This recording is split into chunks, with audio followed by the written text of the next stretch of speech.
wafdi ballaaran oo hogaaminaya wasiirka wasaaradda arrimaha gudaha Soomaaliland Cali Maxamed Waran Cadde oo ay ku weheliyaan wasiirka warshadaha Shacay Maxamed Muuse wasiirka beeraha Maxamed Awdaahir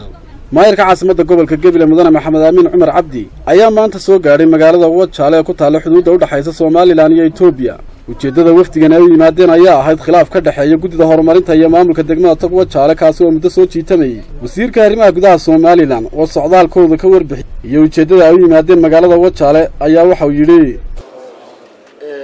runtii socodkaygu wuxuu daaran yahay waxa weeye sida wasiiradu sheegeen had iyo jeer waxaanu il dheer ku haynaa gobolada iyo degmooyinka taas ahaan gobolada ama degmooyinka xasaasiga ah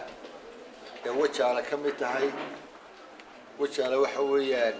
magaalo ganacsi oo runtii ganacsi ballaaran ama ganacsiga meelaha ugu ballaaran ee Soomaaliland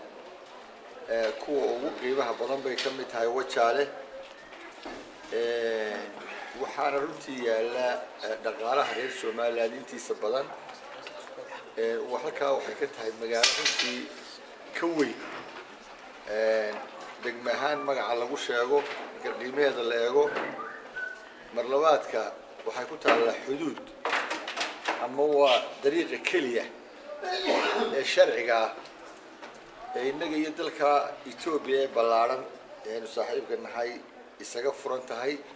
wasiirka warshadaha iyo wasiirka beeraha maayirka caasimadda gobolka Gabiley Mudane Maxamed Amiin Cumar Cabdi gudoomiyaha degmada Tog Wajaale injineer Aadan Shiine kusimaha barsaabka gobolka Gabiley Cali Cabdi Cabdilaahi Cali Case oo halkaasi ka hadlay ayaa soo dhaweeyay wafdigani wasiirka wasaaradda daaqliga oo mas'uuliyadiisu ay tahay gobolada iyo degmooyinka iyo amniga gudaha ayaan la soconay kullay baylaha oo dareemay inay ka jirto Wajaale si kastaba ha ahaatee ayaa wasiirkan soo bixisay annagoo wasiiradii gobolka aanu u soo raacnay wafdiga wasiirka hogaaminaya kullay wuxuu yimid Wajaale xoggaala noqoshada xaaladda degmada iyo sidii arrimo fara badan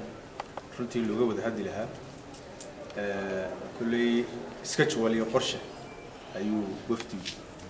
marka maadaama halkan fadhido odayaashan iyo xildhibaanada golaha deegaanku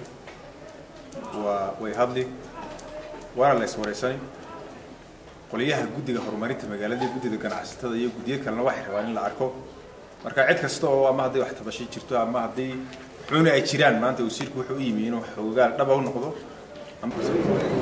runtii waxaynu si sharaf loo qiimalo u soo dhaweynaa wafdigan culus maanta nila jooga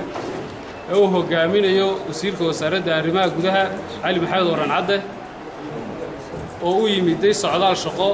degmada Wajaale oo runtii sida uu inoo sheegay kuulgar xaaladda gobolka ama degmada Wajaale runtii waan soo dhaweynaa insha Allah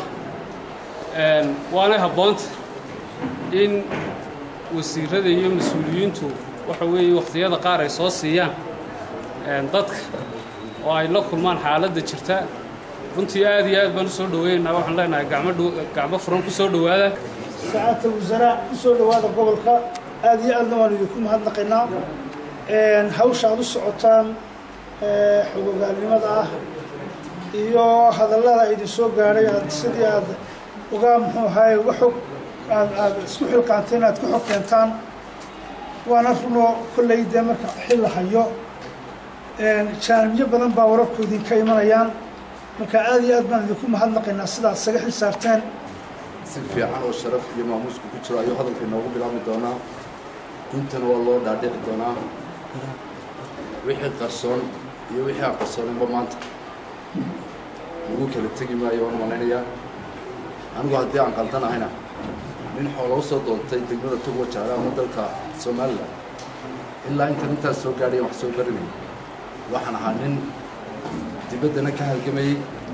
gudahana ka halgamayay marka mar kasta haddaan qalad leeyahay degmada gobolka bulshada caafimaadka qabto oo dhan way og tahay